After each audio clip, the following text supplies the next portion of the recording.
मेरी प्यारी माँ बहनों, मुझे अच्छी तरीके से सीमांचल के जलसों का पता है। पिंडाल में जितनी औरतें, उससे ज्यादा तो आपको सड़कों पर मिल जाएंगे।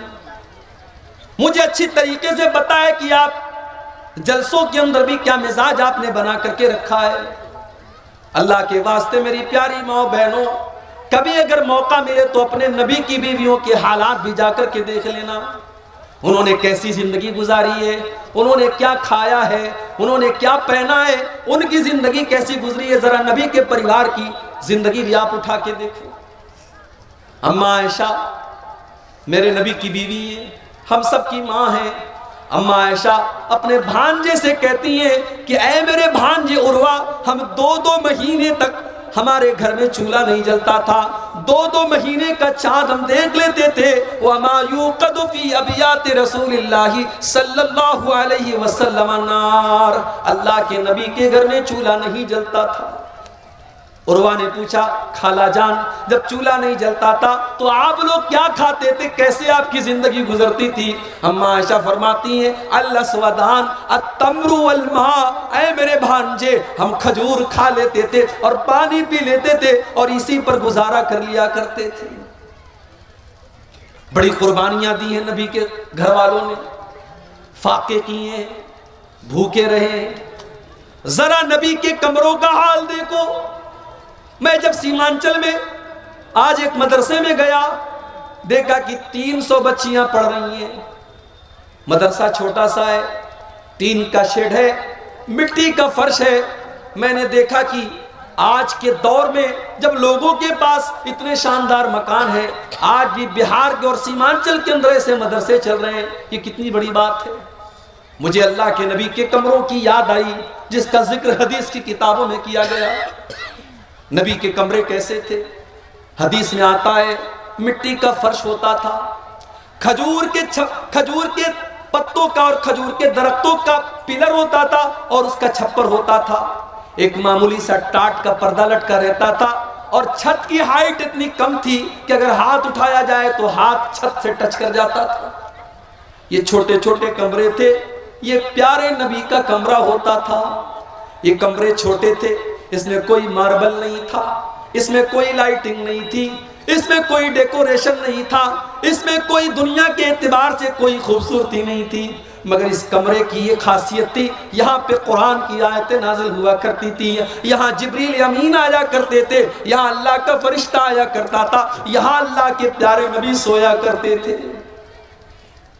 जब अब्दुल मलिक बिन मरवान का दौर आया और मस्जिद नबी को जब और लंबा चौड़ा किया जाने लगा, जब उसके विस्तार की योजना बनाई गई, तो ये तय किया गया कि अल्लाह के नबी के कमरों को तोड़ दिया जाए। उस जमाने में हजरत सईद इब्न मुसय्यब जिंदा थे, जो बहुत बड़े ताबई थे। उन्होंने कहा, ऐ काश मेरे बस में होता तो मैं मना कर देता कि ओ लोगों, अल्लाह के नबी के इन कमरों को न तोड़ो, अल्लाह के नबी के इन कमरों को इनके हाल पर रहने दो, ताकि आने वाली नस्लें देखे कि जनाबे मोहम्मद रसूलुल्लाह की बीवियों ने कैसे कमरों में जिंदगी गुजारी है, ताकि आने वाली नस्लें देखे कि उनके नबी ने कैसी जिंदगी गुजारी है। ओ मेरी प्यारी माँ बहनों, आज आपके अंदर सब्र नहीं है, आज आपके अंदर कनात नहीं है। आज शौहर को हराम कमाई खाने पर आप मजबूर कर रही हैं। आज दूसरों का नाखून आज देख करके, गंजों को देख करके कहा जाता है कि दूसरों को नाखून निकल जाता है। आज वो हालात हमारे हो गए। दूसरों की दौलत देख करके, दूसरों के जेवरात देख करके, दूसरों के कपड़े देख करके हमारे पेट में दर्द होने लगता है।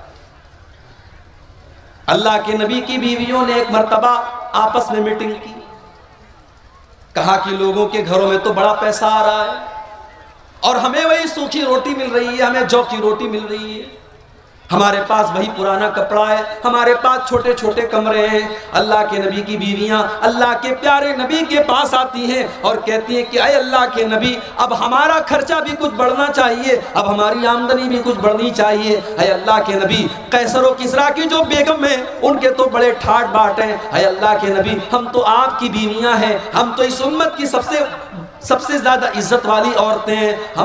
हमारी जिंदगी में और हमारी लाइफ स्टाइल में भी कुछ ऐशो आराम आना चाहिए। है अल्लाह के नबी, हमें साल में जो खर्चा दिया जाता है उस खर्चे में कुछ इजाफा होना चाहिए। जाहिर है नबी की बीवियों ने अगर ये डिमांड की तो गलत तो नहीं थी, उनका हक था, उनका अधिकार था। मगर अल्लाह ने कुरान की आयत नाजिल कर दी। अल्लाह ने सूरह अहज़ाब की आयत नंबर 27 और 28 नाजिल कर दी। या अय्युहन नबी कुल लिअज़वाजिका इन कुंतुन्ना तुरिदनल हयातद दुनिया व ज़ीनतहा फ़तआलैना उमत्तिकुन्ना व उसर्रिकुन्ना सराहन जमीला। ऐ नबी, अपनी बीवियों से कह दो, अगर तुम्हें दुनिया चाहिए, दुनिया की चकाचौंध चाहिए, दुनिया की दौलत चाहिए, दुनिया का कपड़ा लत्ता चाहिए, दुनिया का जेवर चाहिए, तो आ जाओ, मैं तुमको तलाक दे देता हूँ और तुमको दुनिया की दौलत दे देता हूँ। फिर तुम नबी के घर में नहीं रह सकती, तुम नबी के साथ नहीं रह सकती। व इन कुंतुन्ना तुरिदनल्लाह व रसूलहू व दारल आखिरता फ इन्नल्लाह अअद्दा लिल मुहसिनाति मिनकुन्ना अजरन अज़ीमा। लेकिन अगर तुम्हें अल्लाह से मोहब्बत है, रसूल से मोहब्बत है और आखिरत में अपना घर बनाना चाहती हो, तो जैसे नबी के घर में जिंदगी गुजर रही है वैसी जिंदगी गुजारो और काट लो, अल्लाह तुमको जन्नत अता फरमाएगा। जब ये दो आयतें नाज़िल हुई, अल्लाह के प्यारे नबी अपनी सबसे महबूब बीवी हजरत आयशा के पास आए। आए आयशा, तुमसे एक बात पूछना चाहता हूं, सोच समझ के तुम जवाब देना, कोई जल्दी नहीं है।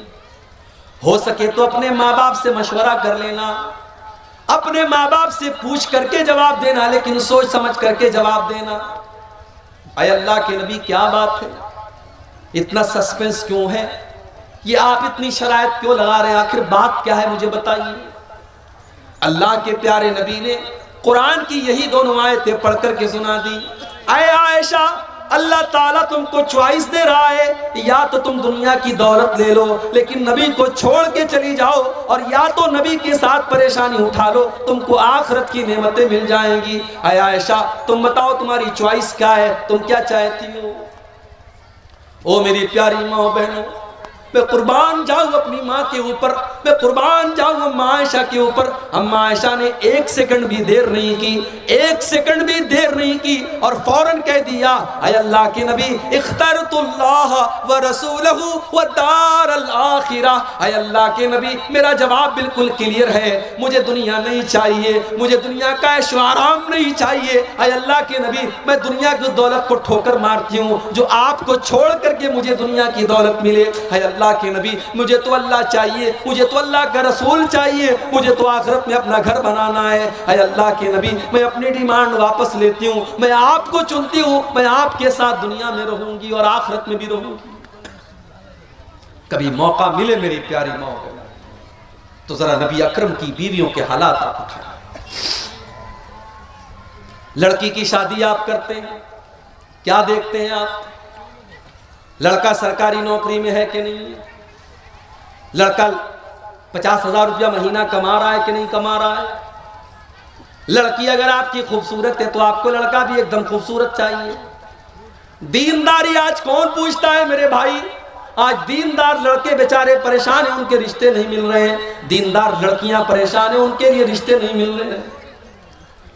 लड़कों की डिमांड कि लंबा चौड़ा जहेज मिलना चाहिए और लड़की वालों की डिमांड कि सरकारी नौकरी वाला और अच्छा कमाने वाला और लाखों कमाने वाला दामाद चाहिए। ओ लोगों, जरा नबी के चारों दामाद के हालात भी पढ़ लेना। नबी को भी अल्लाह ने 4-4 बेटियां दी थी और अल्लाह के नबी ने 4-4 बेटियों की शादी की थी, और अल्लाह की कसम, नबी की चारों बेटियों के निकाह में कोई बारात नहीं आई, कोई जहेज नहीं लिया गया, कोई डिमांड नहीं की गई, कोई बैंड बाजा नहीं बजाया गया, कोई गीत नहीं गाया गया, कोई हराम काम नहीं किया गया। और नबी ने रिश्ते में क्या देखा, दीनदारी देखी। नबी ने सबसे लाडली बेटी और सबसे छोटी बेटी का निकाह हजरत अली के साथ किया, और जब हजरत अली को अल्लाह के नबी ने दामाद बनाया तो उनके पास रहने को अपना घर भी नहीं था, उनके पास अपना बिस्तर भी नहीं था, उनके पास अपनी गिरस्ती को बनाने के लिए सामान, जरूरत के सामान भी नहीं थे।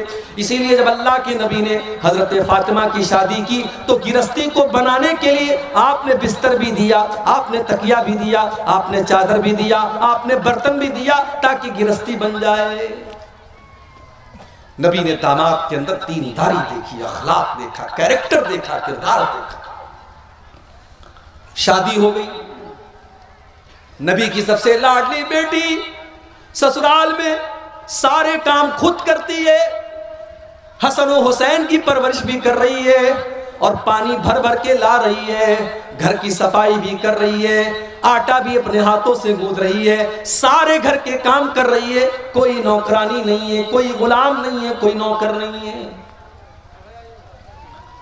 हजरत फातिमा को पता चला मेरे अब्बा जान के पास कुछ गुलाम आए हैं, कुछ लौंडियां आई हैं। बुखारी के अल्फाज हैं, हजरत फातिमा अपने अब्बा से मिलने के लिए आती हैं, अब्बा से मुलाकात नहीं होती है। हजरत फातिमा अम्मा आयशा को ये पैगाम सुनाती हैं, मेरे अब्बा जान आए तो उनको बता देना कि आपकी बेटी फातिमा आपसे मिलने के लिए आई थी, और वो इसलिए आई थी क्योंकि उस आपकी बेटी के हाथों पर मेहनत करने की वजह से निशान पड़ गए हैं, आपकी लाडली बेटी के हाथों पर निशान पड़ गए हैं। अब्बा जान अगर हो सके तो अपनी बेटी को एक गुलाम दे देना, एक नौकर दे देना, आपकी बेटी को घर में काम करने में कुछ सहूलत मिल जाए, उसको सपोर्ट मिल जाए, कोई नौकर दे देना। शाम को अल्लाह के नबी घर में आए, अम्मा आयशा ने बताया कि आपकी बेटी मिलने के लिए आई थी और आपसे गुलाम मांग रही है। बुखारी के अल्फाज हैं, अल्लाह के नबी उसी वक्त अपनी बेटी के घर पहुंचे, दरवाजा खटखटाया, दरवाजा खुला, बिस्तर पर पहुंचे, दामाद अली भी मौजूद है और बेटी फातिमा भी मौजूद है। आपने कहा है अली, है फातिमा, है मेरी बेटी, है मेरे दामाद, मेरे पास गुलाम तो आए हैं मगर मैं वो गुलाम तुम्हें नहीं दे सकता। इसलिए नहीं दे सकता कि मेरा जो मदरसा चल रहा है, मेरी मस्जिद के अंदर जो मेरे स्टूडेंट पढ़ रहे हैं, असहाबे सुफ़ा के नाम से जो मेरे स्टूडेंट हैं, जो मेरे दीन के तालिबे इल्म हैं, उनको खिलाने पिलाने का मेरे पास कोई इंतज़ाम नहीं है। मैं उन गुलामों को बेच करके अपने उन गरीब सहाबा के खाने पीने का इंतज़ाम करूँगा। ऐ अली, ऐ फातिमा, मैं तुमको कोई गुलाम नहीं दे सकता। उस जमाने में भी मदरसे के बच्चों के लिए